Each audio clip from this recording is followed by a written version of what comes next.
Preview.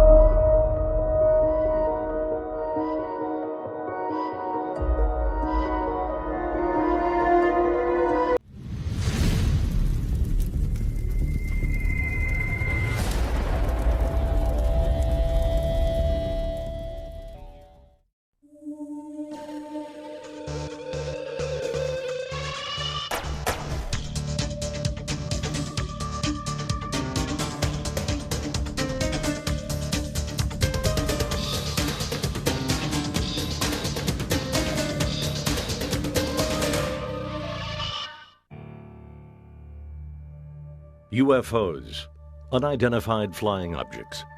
People have reported seeing them in the skies for millennia. Ancients who saw mysterious lights in the sky believed the gods had come down to visit them. Moderns have developed other stories, that they are intelligent life from other worlds, or top-secret government aircraft whose very existence must be concealed at all costs.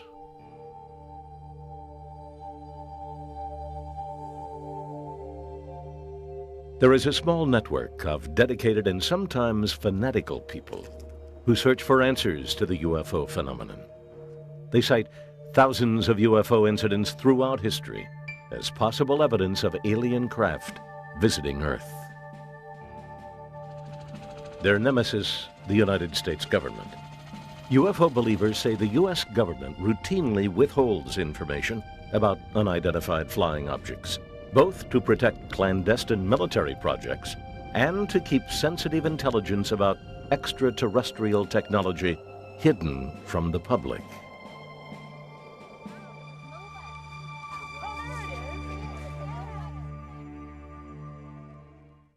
Hello, I'm Bill Curtis. On tonight's program, two close encounters haunt the people who say they have experienced them. Mysterious lights in the sky over Phoenix in March 1997 lead many to believe an alien craft flew over the city. And a disturbing story of two women who say they have suffered medical problems for years after a UFO encounter outside Houston. Does evidence exist to prove that alien craft have visited Earth? Or is it more likely the government has something to hide? Will it remain filed away under the codename Unexplained? During the second week of March 1997, many Phoenix residents noticed strange lights in the sky. Each night at around 9 p.m., a curious display would appear. Throughout the week, a buzz began to build in the UFO community. Cell phones, pagers, and websites spread the word of unusual aerial activity in the skies above Phoenix. Skywatchers Tom King and Bill Hamilton grabbed their bizarre but professional homemade camera and went to the Gila River Indian Reservation for a better view of the lights. I looked at it for a few seconds and thought, it's not aircraft, I don't know what that is. I thought, it's time to go to battle on these things. So we ran down to the cars, we got our video equipment, we went back up there with the video equipment and the telescope and the binoculars and the whole shooting match. See? And we started videotaping. Well, the first light went off. And then about 10 minutes later, a whole formation of lights came on. They showed up again, and this time there were more of them.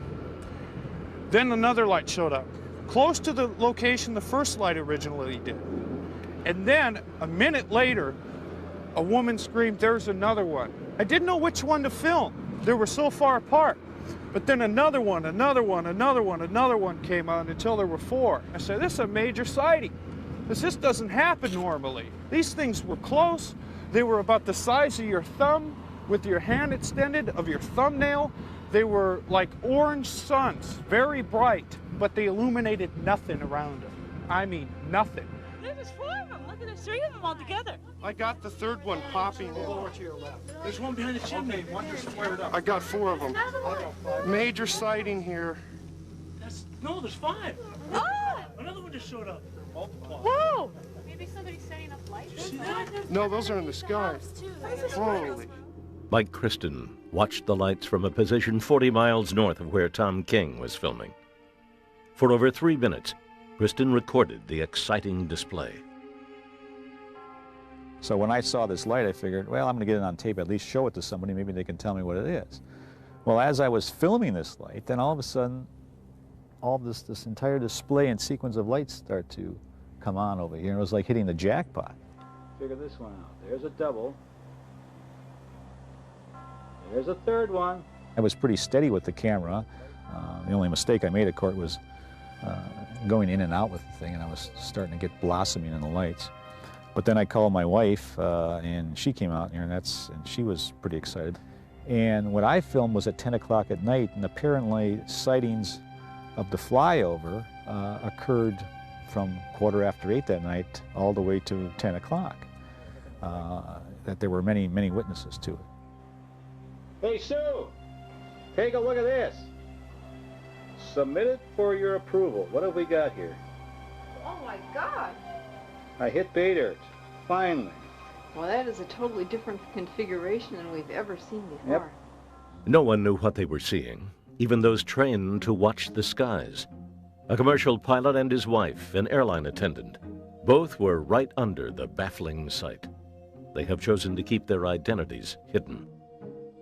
And these lights were massive, and they were in a V shape, going southbound and moving really slow. So I listened, and there was no sound in the neighborhood, and this massive V was blocking out the stars, and the fact that it wasn't making any noise gave me a chill, I mean, right up my back. At about the time it's right overhead, that's when I realized I don't know what I'm looking at. It's not fighters. It's not a large aircraft. It's going so slowly that it almost appears to be floating in the sky. So I just stood there and watched it intently until it went out of sight. Calls reporting the peculiar event poured into the Phoenix Police Department's 911 system. We got several calls. As you know, that people don't know who to call when something like that happens, so the most obvious number that they're going to dial is 911. Unfortunately, there's not much we can do for them. We don't know if it's the Air Force, we don't know if it's a government, we don't know if it's a UFO, to be honest with you. Citizens called nearby Luke Air Force Base to find out if it was behind the aerial show. In the weeks following March 13th, the Air Force did not comment, but the Arizona National Guard claimed it had no planes on maneuvers that evening and said its radar detected nothing unusual in the sky. Despite the denial, the Phoenix Police Department insisted that the military must have been up to something. We've got New Mexico to the east, we got California to the west. A lot of missiles are launched on a clear night. You can see them for miles. We can see them here in Phoenix. When you see something that's unexplained, it's probably going to be something else with the Air Force or somebody doing a launch. But many weren't buying this explanation. Phoenix City Councilwoman Frances Barwood decided to raise the issue during a council meeting. Apparently, the Air Force nobody is doing any investigation on it, and I'd just like to know if anybody has any information from the city and if the city is checking into it. Apparently, from what I saw on television, it was about the size of a football field, and there was 7 lights, and they all moved together like they were attached to something. So we don't know if it was a prank or, something that was just huge out there, but, kind of curious, especially since people are starting to ask more questions. Thanks. Thank you. There was this silence, and then they went on, and it was like, okay, what was wrong? After the meeting, one of the deputy city managers came over to me and said they really didn't want to deal with it, and I shouldn't have asked the question, that I opened Pandora's box. Following the meeting, Barwood was ridiculed in the press and by some colleagues in City Hall. To Councilwoman Barwood and many puzzled citizens, it was clear the city had no intention of taking her seriously or conducting an investigation. The March 13, 1997 sighting over Phoenix was one of the most widely viewed UFO events ever recorded. Thousands of witnesses reported seeing the lights, and it was captured on videotape, making this UFO sighting unique. While the public demanded explanations, the military declined to comment, and the city government ignored requests for an investigation. These skywatchers decided to take matters into their own hands. Ted Lohman was one of the most prominent UFO investigators to enter the fray. Lohman is a metallurgist who in the late 1980s was nearly blinded in an industrial accident. During his recovery, his father shared with him a lifelong interest in UFOs. Lohman immersed himself in what believers call ufology. Later, he created a television program as a public forum for the UFO issue. I got involved in television through public access in 1991 and set out to show the world, if you would, that the UFO phenomena does exist with credible people speaking on the subject. Ted Lohman was frustrated by the government's refusal to seek an explanation for the Phoenix Lights. National Guard and Air Force officials gave conflicting and what UFO investigators believe were misleading accounts of the sighting. The flow of information was erratic at first. When we tried to go through normal channels, from what the investigators have told me, that they originally called Luke Air Force Base. The woman at the end of the phone said, yes, we're having a rash of calls. Within a matter of minutes, they turned around and said, no, nothing is happening. Then they come out with something else months later saying, oh, there were flares in the area. The Arizona National Guard originally claimed it had no planes in the sky on March 13th.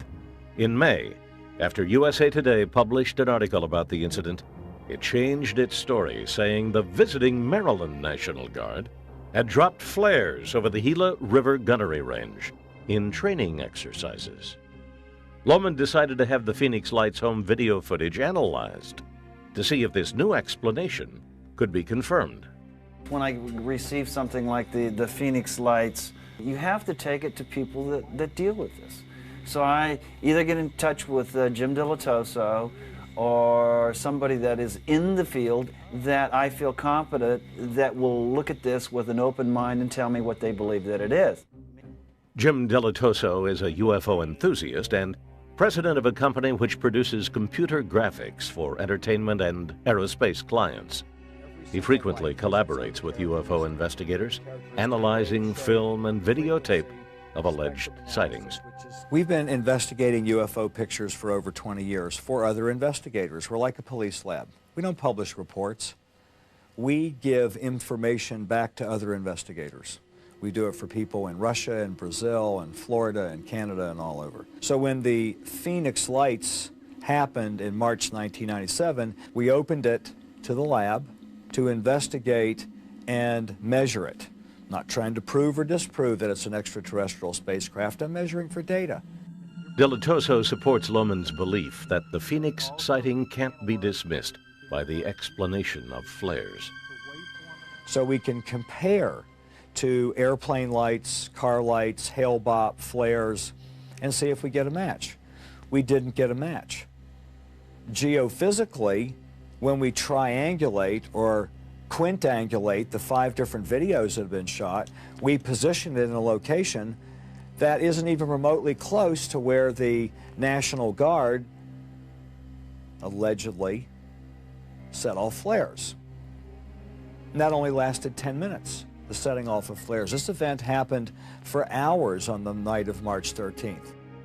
Many witnesses dispute the location where the military claims the flares were dropped. They also insist the lights didn't descend or illuminate the surrounding mountains the way flares would have. And I'd just like to say that the V of lights that I saw that night was absolutely not flares. I've dropped these flares from my helicopter in Vietnam. I've been on the ground in Vietnam when the flares have been deployed above me. I've seen the flares from fighters being dropped by other fighters. Flares have a real distinctive flickering. They're suspended by parachutes so they wouldn't stay in a perfect V orientation as they traversed all the way across the sky. Were there flares? Possibly. The Army or the Air Force says there were. I believe that something else was going on. What was going on was a show. It was for the people in the Phoenix area. It lasted too long to be a set of 5 flares, and that was it. What really happened on March 13th, 1997? Did thousands of Phoenix residents see an extraterrestrial craft? pass over them between the hours of 8:30 and 10 p.m.? Skeptics question the investigative techniques of the so-called ufologists. The burden of proof on a UFO event is on the person telling the story, not on the person debunking it. You must, if in science and really in life, your proof must be so that there's no other explanation that is more logical, more easily accepted, more likely to have happened. Months later, the Arizona National Guard finally gave an official explanation for the lights over Phoenix. They claimed the sightings were caused by a visiting air unit on maneuvers over southern Arizona. The 8:30 tape was a formation of aircraft flying through the area. Later that night, around 10 o'clock, these were flares that were dropped by a Maryland Air National Guard unit flying A-10s on the range southeast of Phoenix. All that anyone saw was a bunch of lights, and some people connected the dots and made this one object. Even some in the UFO community say flares could have been responsible for the sightings that occurred at 10 o'clock, but say conventional aircraft could not cause the flying V formation seen by witnesses between 8 and 10. The pattern looks military, but the witnesses certainly have a different impression of what that was at 8:30 that evening. If you look at the flight path, and this is very important, you're looking at coming from Henderson, Nevada, and if you go and continue a line northwest of Henderson, you're going to go into Nellis Air Force Range, and you're going to go into Area 51. Area 51 is the Shangri-La of the UFO community, a military base in the Nevada desert, undeclared on any government map.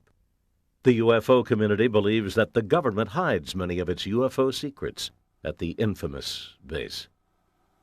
The first reports came from the northwest and directly in line with that corridor. Now, a lot of speculation was brought about by being something coming from Nellis Air Force or Area 51, a super secret, some type of a spy plane that came in this direction. These skywatchers aren't certain they know what made the March 13th lights. Theories of spy planes proliferate alongside claims of alien craft. But they are united in demanding that the government release whatever facts it has to the public. I think I can speak for the majority of the people within the field of ufology that we want to get the truth out. We might not want to know what the truth is once we get it, but we want to know the truth. Many people, including at least one city councilwoman, has asked for an investigation on what happened. When I work and I pay taxes, I pay for that jet fuel and those jets they train in. And when I have a serious question and evidence of what I captured on tape, I demand some answers. I think there's an unwritten law that you don't ask about these things if you're in government. And, you know, they have made fun of so many people that have said, well, they saw something. I've never seen anything in my life, but obviously something was out there that night. Hundreds of people have told me what they saw. They all described the same thing. There was something there. Despite the clamoring from the UFO community, the military has insisted it has nothing further to say about the Phoenix lights of March 1997. Wait, where? Another one, too. Major sighting here. Some people join the UFO community as a result of what they call a close encounter.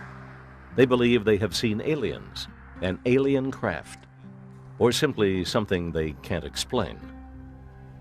Two women say their lives were disastrously altered by an encounter with an unidentified craft, and the UFO community was the only place they could turn to for help. Betty Cash owned a cafe in Dayton, a small town 40 miles north of Houston, Texas. Her friend, Vicki Landrum, worked with her as a waitress. At 7 p.m. on December 29, 1980, the two women drove to a church in New Caney, Texas, with Vicki's 6-year-old grandson Colby for a bingo game. When they discovered that the game had been canceled, the three headed home at about 9 p.m. We started back out of New Caney into Dayton. All of a sudden, Colby looked up and he said, "Grandma, what's that bright light?" It was where I could not even see the middle of the highway. because the light was so bright. And Vicki screamed for me to turn. She said, "Betty, it's coming right at us, stop." And it had been raining, so we couldn't get off the road and turn around and go back, so we just had to stop. I got out on the passenger side, holding Kobe, and Betty walked to the front of the car and stood there looking up. And I was screaming for her to get back in the car because I was afraid she was going to get burned up. The three had stumbled onto what appeared to be an aircraft in distress. The vehicle sent down a stream of heat and flame onto the asphalt and the occupants of the car. It was a diamond-shaped thing. I mean, it was similar to this, and there was flames coming out of the bottom of it. My curiosity's bad, and I was going to try to find out what it was. The light was so bright, it was blinding me. And I was standing there trying to find out everything I could. And so Vicki kept screaming for me to get back in the car, that we were all going to burn to death. I just grabbed the door handle, and when I did, it just pulled all the meat off my hand. Flames from the craft had heated the automobile's exterior to scalding levels, burning Betty when she opened the door. Once inside, she turned on the air conditioner to try and cool the car, which had become unbearably hot. Terrified, they watched the craft struggle to regain flight for what they estimated was nearly 10 minutes. When it finally raised above the road, Betty Cash drove her car away from the scene. It kept going up and coming down. And so finally it went slowly up, and it moved slowly, not flew away, slowly toward Houston. And just as it began pulling away, we began seeing helicopters. And they wasn't the little bitty kind. They were the kind they used to parachute people out. I counted 23. Vicki said she counted, I think it's 21. But we were all so excited and terrified, we didn't know what to do. They were chasing the object. They didn't even let on like they knew that we were down there. So they were going in the same direction the object was. And they were losing no time getting there. Betty Cash frantically drove away to escape the craft as Vicki Landrum tried to console her grandson. But as they raced down the rural highway, they kept crossing paths with the strange caravan. We drove about 8 miles. There was a whole bunch of helicopters that were flying in with their searchlights on. They flew over us, and they were the big kind. Betty Cash, though badly burned on her hand, neck, head, and chest, managed to drive the car home to Dayton. Vicki had burns on her face, Colby on his back.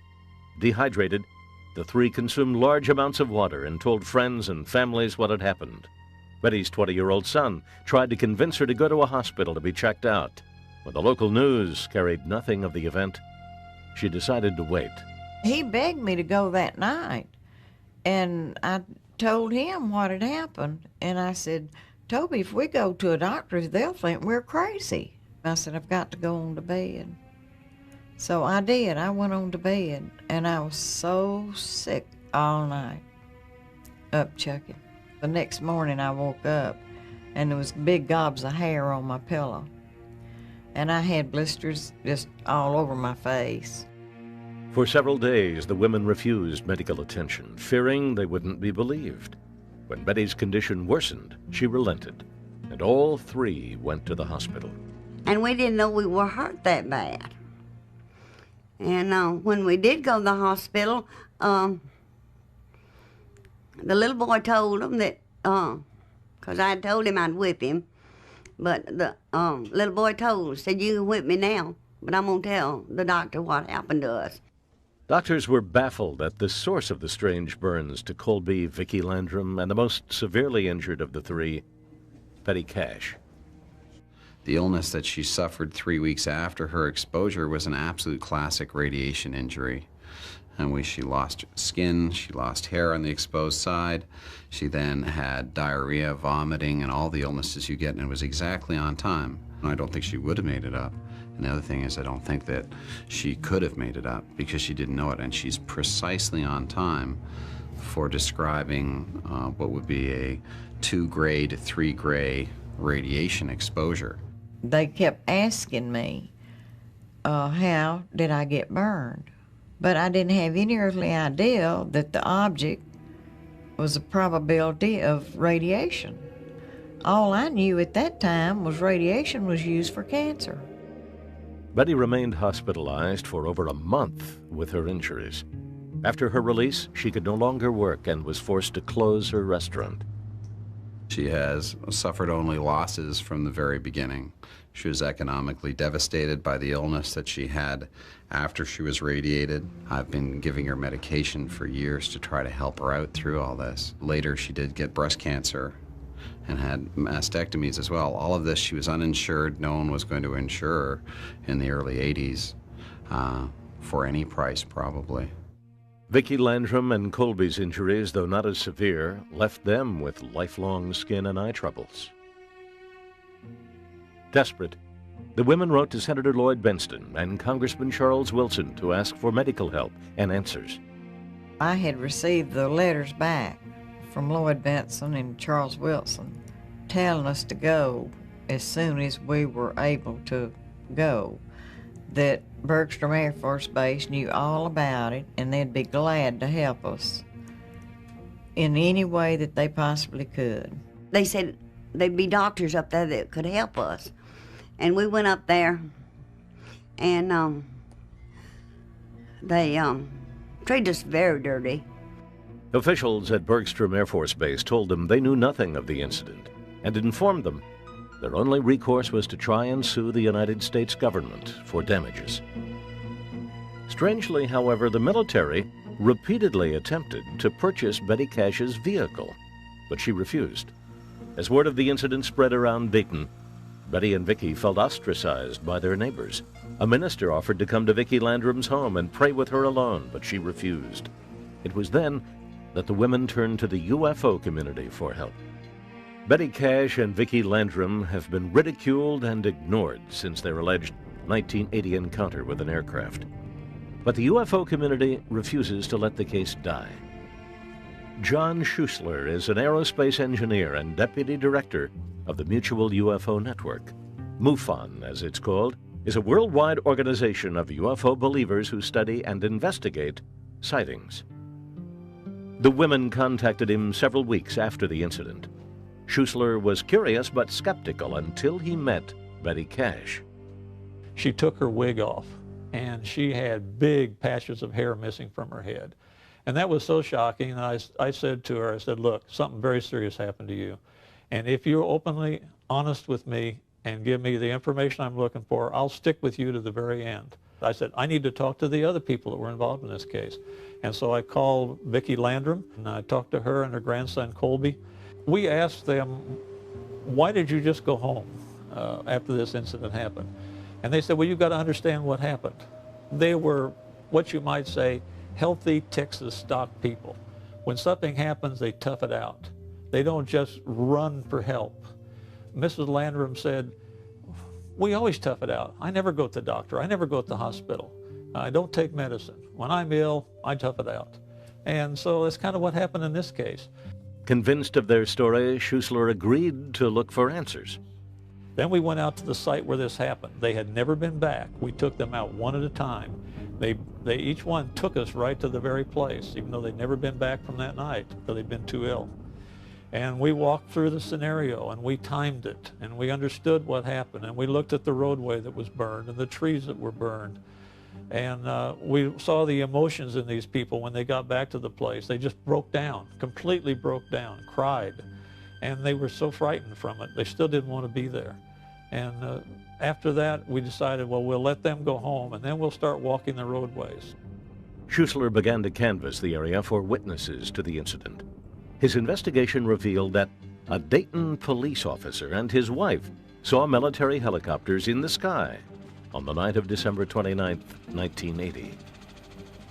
We had other witnesses too, civilian witnesses, that weren't as alert about what helicopters are, but they could describe them with two rotors on them that made them very unique. And there was no one else but the military flew twin-rotor helicopters in 1980. We started asking for those kind of records from the military. We were just completely stonewalled, just like these people didn't exist and the information didn't exist. And so that started our quest for more information and a long, long, drawn-out investigation. Through the Freedom of Information Act in 1982, Schuessler obtained what he feels is the smoking gun in the case: the official military report on the investigation into the women's claims, which called their story credible. With Schuessler's aid, the two women hired a lawyer. To me, it seemed to be a truthful story. Yes, I've had people who try to, as the saying goes, strap a story on you. I don't believe they were doing that. And the evidence contradicted that too. Nearly 6 years after the alleged incident, Betty Cash and Vicki Landrum believed they might finally get some relief. They filed suit with the U.S. Attorney's Office in Houston, and a preliminary hearing was set for August 1986. Of course, the federal government denied they had any connection with anything like this, and we didn't have any way of proving that the federal government was involved. All we could prove is the women were injured. Who injured them? We couldn't prove it. And so the judge says, I'm dismissing the case. Their hopes crushed, Betty Cash and Vicki Landrum eventually left Texas to escape the painful memories of their ordeal. 18 years after the original incident, after the tabloids and local press tired of their story, another UFO investigator still searched for the answers. We're coming into Dayton, Texas. You know, there's a mystery here. I've done investigations, I've done undercover operations, I've been involved in homicide investigations, and there's hard evidence, there's eyewitness testimony. As an investigator, I believe that those answers are out there, and eventually we may be able to bring this mystery to a conclusion, show a picture of what transpired on December 29th, 1980. Ken Storch is a police officer in suburban Denver, a member of the Mutual UFO Network, and a former U.S. Air Force sergeant. During his military service, Storch says he was forced to sign a document preventing him from discussing a UFO incident. His unwilling participation in an alleged government cover-up made him sympathetic to the experiences of Betty Cash and Vicki Landrum. Betty Cash and Vicki Landrum and Colby came around that corner and were confronted with an unknown.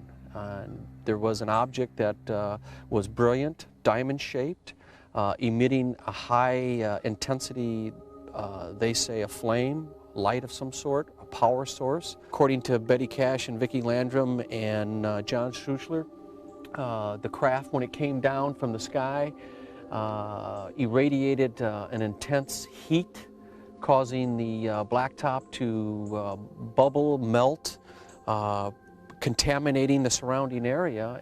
This is a classic encounter, right? We're at ground zero where it happened. This is it right here. John Schuessler visited the site 3 weeks after the incident and noticed changes made to the road.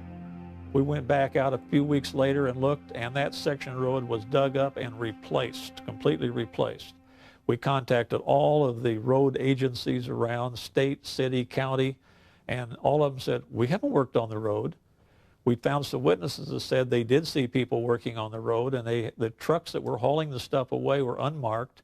6 to 8 weeks later, the same crew came back in, tore it up again, and repaved it again, removing, in fact, digging down and removing 8 inches or 6 inches of surface in the process. And if you look closely in this section of between 150, 200 yards, you can see that there's concrete and asphalt, and the texture changes dramatically, and it's just in this one section. I mean, it's not like it's the whole roadway. Storch notes that the changes made to the asphalt surface run parallel to a cluster of small trees lining the roadway. there's young growth here that's just very, very young, and then the trees off in the distance here are probably 40, 50, maybe even older, but this lack of trees in this specific area, I think, indicates that they were removed. Why? Investigators believe the U.S. military repaired the road to hide evidence of Betty Cash and Vicki Landrum's unexplained encounter. I believe that there is evidence yet to be uncovered, and I truly, truly hope that by keeping this in the spotlight, by keeping the pressure on, that we'll be able to get those answers, to get that witness that will come forward and said, hey, I flew the helicopter, I was there, and I feel bad what happened to those two ladies. I think it's very important for the civilian UFO groups to continue to work on this until or unless there is some reason for them not to, and that would be a government disclosure. And when people have UFO encounters, they need help. They just want somebody to tell them they're not crazy. Officials at NASA and Bergstrom Air Force Base declined comment on the case. Betty and Vicki believe the U.S. government has lied to them about their involvement from the beginning. They've ruined my health. They've ruined my life. So what else? What else is there that they can do other than kill me? And they probably would love to do that. But I'm so stubborn and hard-headed that I'm going to show them I'm going to be around to fight just as long as there's a fight left in me. Are Betty Cash and Vicki Landrum victims of a secret military program gone awry? Has a conspiracy hidden evidence of that fateful night in December 1980? They took the case to court, and they lost in federal court. They could not prove that anything had happened to them that was a result of the government doing anything. I think they got carried away. Remember, there's something like 10% of all UFO reported cases are hoaxes. People fraudulently created this or report something that they know was not true. The UFO investigators see too many coincidences in the case for it to be a fabrication. Any kind of radiation can be mimicked by some other device, admittedly, but it's the combination of effects where you have multiple witnesses, eyewitness reports, substantiating other witnesses, plus the medical evidence in the case that took place at exactly the same time. This case had all of those things. I believe that Betty Cash, Vicki Landrum encountered something. My gut feeling is that the government is involved in it up to their eyebrows. I think that we need to impress upon Uncle Sam to lay those cards down and let us have a look at them and let us evaluate that database. Critics think the UFO community is looking for answers from the government which simply don't exist. If not enough evidence is collected for people to do an objective analysis, no matter how much you think you've had an experience, no matter how strong your recollections, people aren't being cruel when they tell you we can't continue the investigation. They're being realistic. There's no more we can do. Skeptics dispute the conspiracy theories that surround many UFO cases and claim the government has no reason to conceal the truth. You can, after the fact, construct almost any event and make it look very strange and weird. The military, in my experience, does not lie about what it does. It's too concerned about its public relations image. First of all, the government has every reason to lie. And second of all, the government does lie. There are tons of evidence where they've been caught with their hand in the proverbial cookie jar.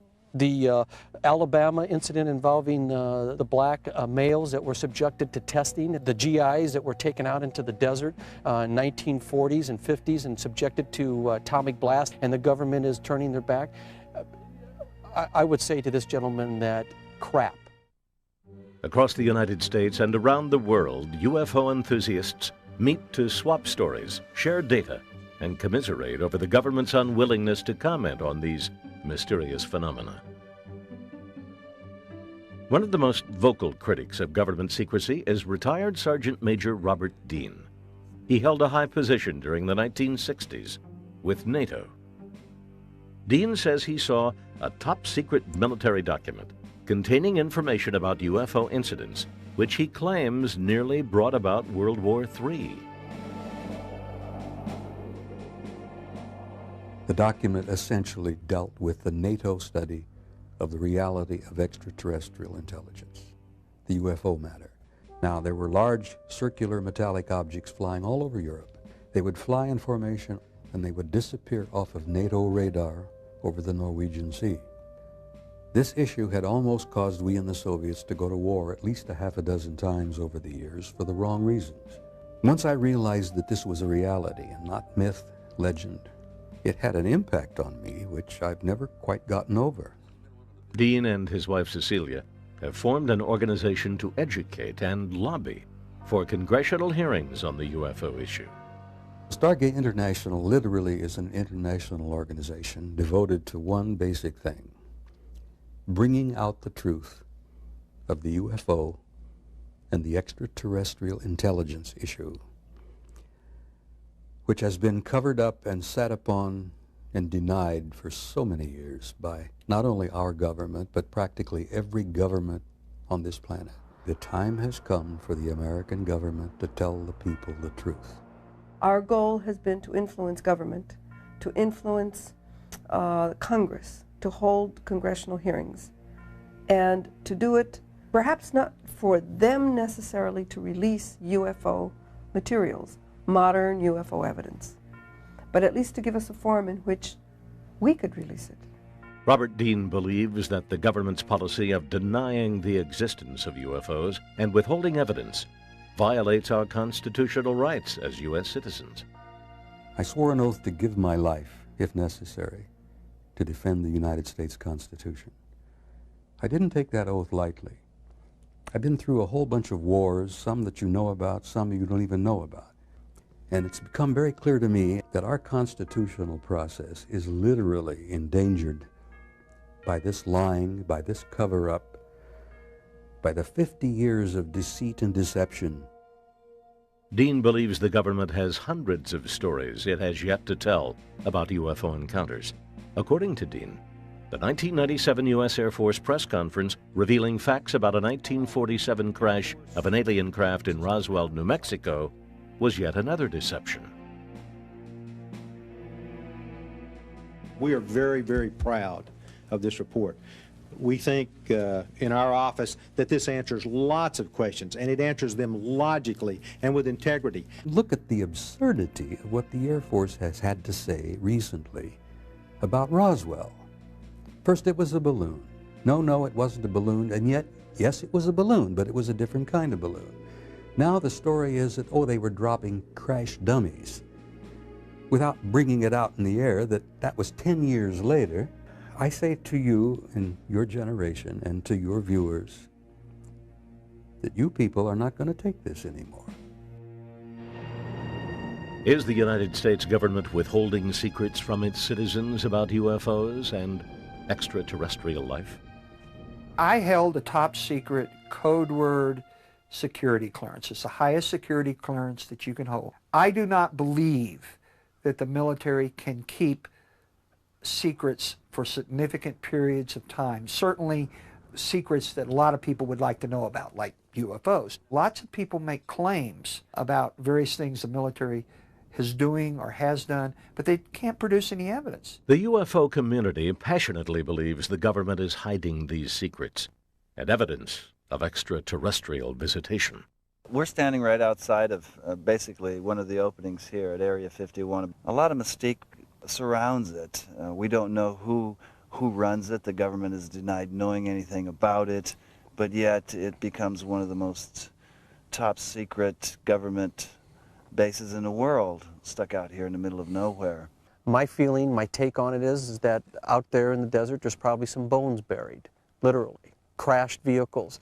Like Ted said, you know, I hear the stories, I read some of the articles and some of the testimony, but we don't have physically a crashed saucer from Area 51 in our hands and an ET lying beside it that we can show to the rest of the community. Most skeptics, while admitting that there may be alien intelligence in the universe, don't believe it has ever made contact with Earth. UFOs exist. People see things they can't explain. They always have, they always will. That's okay. There will always be UFOs as long as there's anything in this universe we don't understand. I don't think that we're going to be negative to it because what does it gain us? We know if someone has gotten here, what they represent technologically. Our only hope in dealing with them is that they come here in peace. If they don't, we might as well surrender. I think we already have made contact.